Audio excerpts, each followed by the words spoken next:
Welcome to the Accessible Hunter podcast. I'm Greg Trainer along with my co-host Mike Hudson, and today we got Nathanael Manzer on. I'm always butchering people's names with pronunciation, but I've known Nate online for quite a while. He's a good guy, and we're thankful to have him on today. Mike, what's going on in South Carolina, brother? Man, we're enjoying the sunshine today, buddy. It's going to be 70 degrees. I'm looking forward to get out there and get shed of this sweater and hopefully to stay that way, but I think it's going to drop rain tomorrow and go back in the 50s. So it's one of those false springs, man. They're giving me hope and then dragging me back in. Well, here in PA, the first day of spring, we had snow, and Nah. I was talking with Nate earlier. He's got snow up there. Nate, how you doing, man? Good. How's it going, Greg? How's it going, Mike? It's Good. it. It is. It's been snowing about every night. And I think last night we got about 2 inches, and now it's cold outside. That everything's froze up. So not much fun for the first day of spring. Nate, you want to introduce yourself a little bit? Tell people where you're from and a little bit about your background there. Yeah, my name's Nathanael Manzer. I grew up actually down close to PA in Owego, New York, and I started painting basically when I could hold a paintbrush. Kept me out of mischief. My mom used to give me the typing paper and the paintbrush and tell me to go to town, and found my dad's old coffee cup and dipped my brush into that, and that's basically how I got started when it left a mark on the paper. So been at it for quite a while, and I love doing the stuff for the military and giving it to the people that deserve it the most. Well, man, we sure appreciate everything you do for people. I've been following you for, man, probably 10 years, and you did a painting for me, with the Accessible Hunter logo a while back, and I wanted to have you on the podcast because of all the good things you do, but just your attitude about life and paying it forward. And we're going to get into all that kind of thing. But you like a lot of us had plans growing up, and I don't know if you want to share a little bit about your plan and how things changed. But you had big plans out of high school, but it didn't work out quite like you thought. No, unfortunately, I don't get to do what I have planned. I got to do what the man upstairs has planned for me, and it's pretty painful when you don't listen. So, anyway, long story Yeah. short, I planned to go in the military, and I was actually signed up to go in for 8 years to pilot training program and stuff. And I was getting ready to go to my intake physical up in Syracuse because I was going to do early enrollment and start before I even got out of high school. Well, somebody else had a different plan because I wound up in a car accident that killed me. And when they brought me back, I was comatose for 3 weeks, and then realized that I had a titanium rod in my femur. And that's when the recruiter came up and said, well, your career with the military is over before it started. So Yeah. then we had to make different arrangements. That's the kicker, man. We all have these plans and these notions of uh, grandiose notions of what we're gonna do in life, and then God makes a derailment or a change. And when we took it, I not to overstep, but me and Greg have talked about this in the past. It gets into that where, man, God doesn't make mistakes, and we just have to figure it out and go along. And man, I'm gonna tell you. This life to me is completely different than the life trajectory I was on. But man, it is better. And then when you say that, people are like, "Man, but you're a quadriplegic." Yes, I am. But man, I'm doing stuff, getting to meet guys like you and just chat with folks every day. How could it go wrong? That's true. I found that a lot, especially when I was up in the hospital, stuck in a hospital for months and months for recovery and stuff. And every time I go to a new hospital for a new ailment, which, because of all the wheelchair and stuff, I meet all these new people. And I met quite a few people that have become lifelong friends just because of where I'm at now. And I never would have met them before. So it Right. is how he works in mysterious ways. Absolutely. So Nate, I don't know if I hit mute or whatever. How long have you been paraplegic? I have been a paraplegic since June 2nd of 2017. 2017. Yeah. And that was actually right after I got back from Suffolk. Um, I, I was having trouble walking before. I actually had a lot of damage. Had, I've been in a couple of accidents, but the second accident I got in dislodged the rod from my hip, or dislodged the rod from my femur and went into my hip. And so it started tearing all my gluteus medius muscles and stuff up. And so I was walking around with a cane fighting to get back to where I was and stuff. And I actually went down to Suffolk 2017, which is a big trade show for the military, and you know, all the tier 1 guys and stuff. And it was really cool. But when I got back from that, it was the day of my daughter's prom, and I got on my motorcycle to go deliver some mail, and girl was texting. She was picking up her boyfriend that just got out of jail, and great people, but they came out the end of a bridge, and their driveway is right at the end of the bridge, and crossed both lanes because she didn't know where she was going, and saw me and froze. And so yeah, then I wrote a stoppie into the side of her vehicle, and the rest is history. I watched him load me into the van. That was kind of creepy, all the outer body stuff that happened. It was weird, but I knew the one thing I wanted to do was talk to my wife, because I thought that was it. Yeah. It was a tough deal. You know, we talked previously about, you know, getting tossed out of chairs. And I know you said you were having some vehicle issues, and you know, it's funny enough, I got tossed out of one of my track chairs, never fallen, never got hurt, and then 2017 launched myself out and snapped my femur and then my tib and fib on the left. That's what I did. Right, right. And I think that's a going thing between the paralysis part, but you know, you go into all the accidents you had beforehand. I tell people all the time, you know, you look around, you're gonna see a lot of guys in wheelchairs. We do stupid stuff. So, you know, here we are. We gotta own some of that. That is true. Unfortunately, you know, all the stupid stuff that I used to do on my motorcycle. I had a Buell, which is like the, pardon my French, the crotch rocket, the sport bike of Harley. And it was a nice bike. And I did all kinds of stupid stuff on a motorcycle, but I mean that the one time I wasn't just going straight and going to get the mail down at the post office, just enjoying the day, and all of a sudden that girl pulls out in front of me, and it, you know, Right. We never know how it's going to happen, Nate. I mean, I was in rehab with a guy that got up in the middle of the night to go to the restroom, and his blood pressure dropped and hit his head on the sink and became a quadriplegic that way. I mean, sometimes people say, well, you know, you were doing a risky activity. Well, you were just enjoying life and going for the mail. You know, that gentleman was waking up in the middle of the evening to relieve himself, and something happened. So we never know when or why or how things happen, but it can sure happen quickly to anyone. We never know. That's the kicker. You know, we didn't volunteer for the chair, but here we roll. That's right. I like that. I like that. That should be on a t-shirt. Right. Now, Nate, you had mentioned that, you know, growing up, whenever you were really little, your mom sat you down with some paper and the paintbrush, and I know you started off with water like everybody else, not trying to make a mess. But when did you start really getting interested in art, and how did it come about that you started using coffee as your medium, and how did you get serious? Like after high school, how did your art career start off that way? Well, a lot of times, I when I was a kid, I was always interested in it. 'Cause I don't know. I guess once you start something when you're that little and people start recognizing it, it's like, hey, you're doing something that's pretty cool, you know. And it took up a lot of time and kept me busy.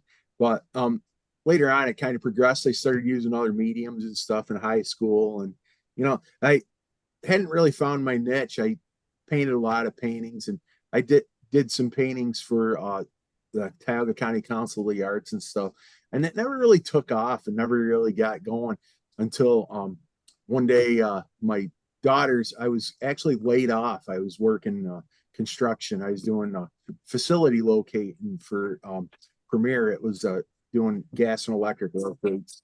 Anyway, sorry about that. So I was doing facility locates, and I got laid off for the winter. And I had one painting or one canvas left for my ex-wife, and I was going to do a painting on that. And I was painting with my daughters both at the table, and my daughter Gwendolyn spilled the mug that I had actually bought on her birthday.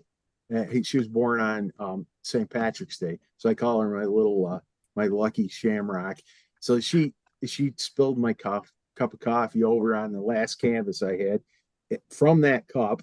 And I was like, so instead of getting mad at the kids, I kind of got up, started wiping the counters, grabbed the towel to start doing it. And I looked back and the kids are playing in it. I said, you know what the heck? Let's just go with it, you know? And so I painted a painting for the ex-wife for Valentine's Day. And that was the first one she'd ever been like, wow, that's really cool, you know? And like, oh, that's cool. And I said, well, it's for you. She says, I don't want it. Go see if you can sell it at the coffee shop. Well, isn't that the way life goes, man? From mess to masterpiece. I'll tell you what, the best thing about that was I went to that coffee shop, and that's where everything just took off. I was painting there, and the shop owner came and said, hey, what are you doing with my coffee? Because she just saw me, you know, she thought I was painting on the table with the coffee. And she came over and looked at it. She says, hey, can you do an art show? And I said, I guess so. And she says, well, can you fill the walls? And I looked around. I'm like, wow, okay, I guess so. So I did there was like 41 paintings. And after that art show, I got an interview with the area newspaper, and it really took off. I think I had 6 out of those 41 left after the end of that show. And so I had to make more because I had more show requests and stuff like that. Barnes and Nobles, a couple other area outfits that were really that were picking me up right along. So Nate, if somebody wanted to get in touch with you about art, how would they go about doing that? I'm on Instagram quite a lot. I'm also on X. I'm also on you can actually Google my name and it comes right up the way it's shown on the screen there, Nathanael Manzer. You can Google hashtag coffee for paint. There's a lot of different, I have my own website, and that everything kind of links together. I'm on YouTube and stuff like that. Okay. I know we'll get together and tag those links. Okay. Greg's really good about editing those in, and we'll add them to the comments and whatnot. But say if I wanted a certain painting, you know, are you pretty easy to work with, like on certain types of artwork, or do you just stick to one type? No, I've done everything from helping people create logos to helping people just do kind of stuff that doesn't exist and mocking it up together. I have a big painting going, and it includes somebody's logo with a certain person. And anyway, there's a lot of different paintings that I do, and I don't really just go specifically to one. I do whatever I can do, but it's all done with coffee. So and veteran owned coffee most times. And Mike, I don't know if you're aware of this or not, but Nate has a very unique business model when it comes to what he charges for his paintings. I think you'll get a kick out of this, and I just think it is such amazing work that this guy does. Number one, I mean, he's got paintings all over the world in some very exclusive locations, let's just say. But Nate, tell Mike a little bit about your business model, brother. Well, I was doing business a long time on Facebook back when it first started, and I was doing it my way. I was like, you know what? I'm going to sell all these paintings. I'm going to do it. And it never panned out. I was on Facebook, I think, 6 years, and I think I got 8 painting requests in that 6 years. It just wasn't going anywhere. And so I I had gotten in another one of the accidents, which left me that I needed the rod out of my leg. And so I just kind of said a prayer. I was like, you know what? I really need, I'm putting this in your hands. You want me to keep doing this, which is obvious because you keep taking my legs out from under me. Then what? I'm going to do it your way from here on out. And so I prayed about it, and kind of tongue in cheek, I posted on there that you can either pay the good deed forward or send back what it's worth to you, so I can keep paying it forward. And you know, it was funny because after 3 months, I got 80 some paintings that were requested in 3 months, and I'd gone 6 years with 8 painting requests prior to that. It was just, you know, and so I just started painting the paintings and sending them out, just like I said, and just doing the whole thing faith-based. And as soon as I went faith-based, my paintings started going places that I never in a million years could have even taken the paintings to and given them to, you know. But people requesting the art, they were doing all, I mean, it really took off. It's the way it seems to work, man. If we take things out of our hand and just start doing it the way it was intended to do, it always seems to go right. You know, that's phenomenal. A lot of people just do not step out on that faith, and it's hard to do. But at the same token, man, as soon as you did it, you see the reliance that kicked in and just how well it took off. You know, those needs that you had being met, man, that's phenomenal. It's always been kind of one of my the reason that I'm faith-based. It's always because he will always provide you what you need, not always what you want, right? Always what you need if you need it. And it's amazing. So I'll have run out of paper or something, and then somebody from 2 years ago sends a check for exactly what the amount of the paper that I need is. You know, it's just little things like that. And the shipping, once in a while, somebody will send back the money for shipping and stuff. It's pretty amazing. Yeah, it's always, man, that's the way we always should live, is based off of that faith and just watching how life goes on. And, you know, and things we don't even think about, you know, we pray about it, or, you know, get in discussions about it. Next thing you know, he's already opened the door. We just haven't seen it yet. Man, that's phenomenal, Nathan. I'm gonna have to get in touch with you and see if we can't figure out a couple things. You know, I've got a buddy of mine. He did the same thing after his injury. He's a high level quad, and he paints with his mouth. And you know, you see that more and more. These tragedies could really sidewind us. And then, you know, we see guys and girls doing the opposite of that. They take it and just harbor it into what it is, man. And to see how you're using what could be a tragedy really to bless so many others, man, that's awesome. It's at first it's kind of hard, you know, you don't want to give that up, but then once you realize that that's the path that you're supposed to be on, it's amazing how far it takes you. It's and Nate, one of the big things that, you know, drew me to you and your Instagram page and everything is the amount of charities that you work with, and just the people that you honor with your painting, you know, our military veterans and Gold Star families and things.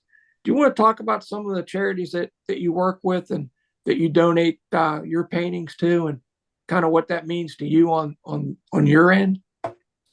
Yeah, I love that. My favorite thing is actually doing charities for the veterans and the Gold Star families, and, you know, people that and then never in a million years would be in the position to buy a painting or do anything like that.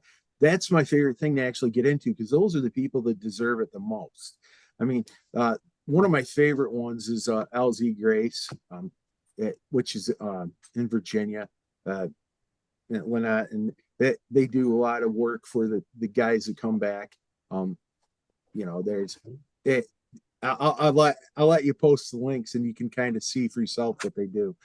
Because for me to explain everything they do, I'll be shortchanging them. Well, another one of my favorites, and has a special place, is Black Dagger Military Hunt Club, and those guys are phenomenal. They take out the wounded vets out and get them into hunting and fishing and stuff again, and they have shooting games and stuff like that. It's just an amazing outfit. One of the other gold star ones I like to work with is support the troops. And then every year I do one for the Brian Bill Memorial golf outing, which benefits Norwich University. And then I like to work for Tunnels to Towers Foundation.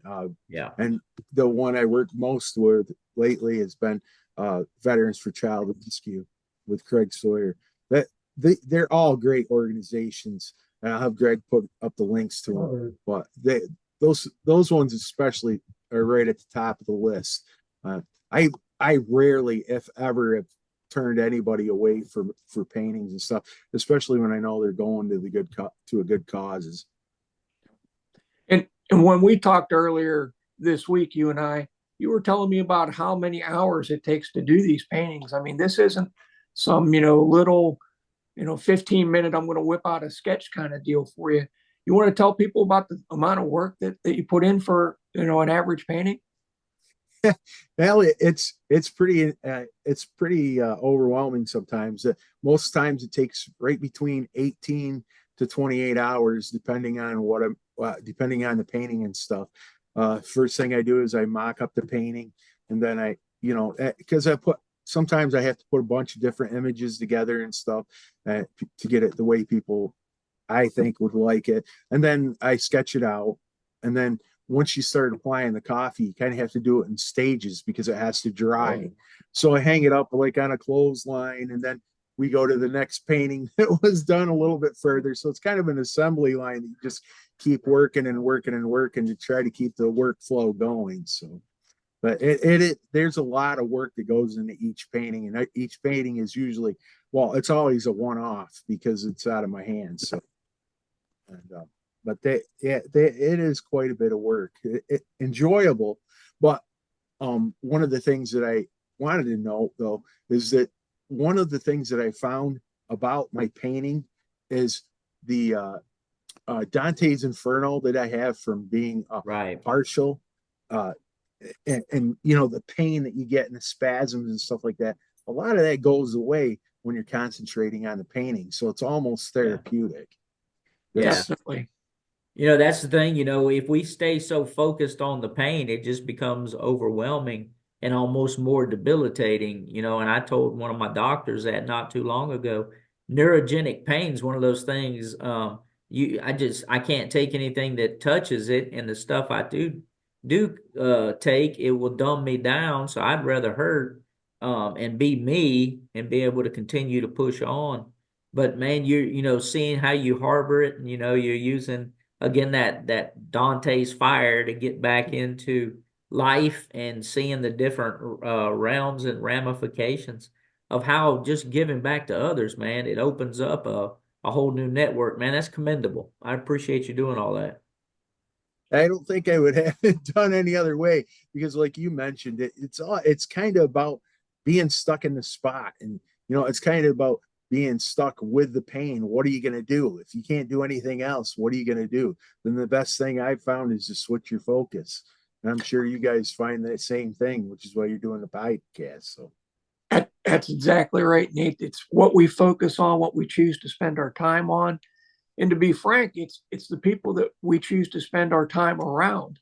If you're a positive person, you're going to attract positive people. And if you can surround yourself with people that are like-minded individuals that are moving forward, not stuck in misery or tragedy, to me, that makes all the difference in the world on how my day goes. If I get around a bunch of negative people, I find myself making negative comments. If I'm with guys like you or girls that, are positive, I mean, my wife is one of the hardest working people I've ever met in my life. She never complains about anything. And if I think I'm having a bad day, I look at, what she has to do on her calendar, and it brings me back to reality pretty quick sometimes. That is definitely true. And that's kind of one of the reasons that I also started painting for the guys on the teams and stuff like that. Because it's like, I look at what they are going through for us. you know, they're writing a blank check to all these people. They don't know if they're going to make it home from the next mission, but they're sacrificing everything they've got, everything that's in them that we would never even realize we had. You know, I always thought this pain is bad, but I know there's somebody out there that's in a heck of a lot worse situation than I am, and they're going to make it, and they're fighting to do it every day. So like, you can't give up. You know, You know, it's one of those things, Nathan. It's funny, man. I was in the Marine Corps, and you know, we go through a thing, you know, embrace the suck. It's That's gonna it. suck. It's gonna That's it. suck. So just embrace it, own it, Yep. love it, live it. You know, it's cold, wet, and hungry. Just get used to it. And you know, if you don't see a bunch of Marines complaining, then those guys are not happy at all. That's awesome. That embrace the sucking and be comfortable being uncomfortable. That's it. What can you do? I love that. There was one of the speeches that I was listening to about getting the guys to become sugar cookies. I'm not. Yeah. You guys, you know what sugar cookies Oh are? yeah. That is miserable. I remember being on the beach when I was a kid and I couldn't stand the sand on me then, you know, but to do that stuff to yourself on purpose and, you know, embrace that kind of pain and agitation. That I always think about, it might be bad, but I'm not a sugar cookie. Hey man, you know, we used to do it. The Marine Corps is notorious for putting us in these sand pits, and they'll tell you to make it rain. So now are you sweating and you're throwing sand up, you know, and it gets into orifices it should not be. And then you go along for the rest of the day with that understanding that it's only going to get better tomorrow. Yeah, the best day is tomorrow. Right. The Right. only easy day was yesterday. Yep. Well, Nathan, is there anything else that we should, you know, bring up, or anything that you want to talk about that we didn't today? Because we sure appreciate everything you do and the life you're leading and helping so many other people around you. I think we've covered a lot of it.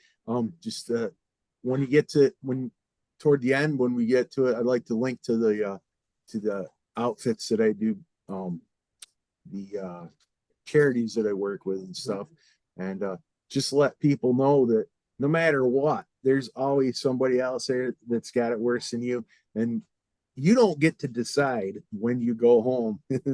Unfortunately, I've been there knocking on the door twice. I'm starting to get a little complex about it, but I mean, you know, your purpose is here, and unfortunately, it's not about what we want to do. It's about what we are put here to do.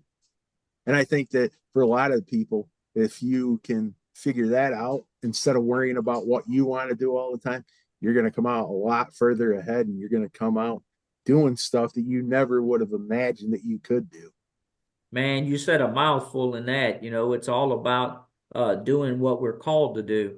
And it's not always something that we choose. Sometimes it's something that we're redirected into.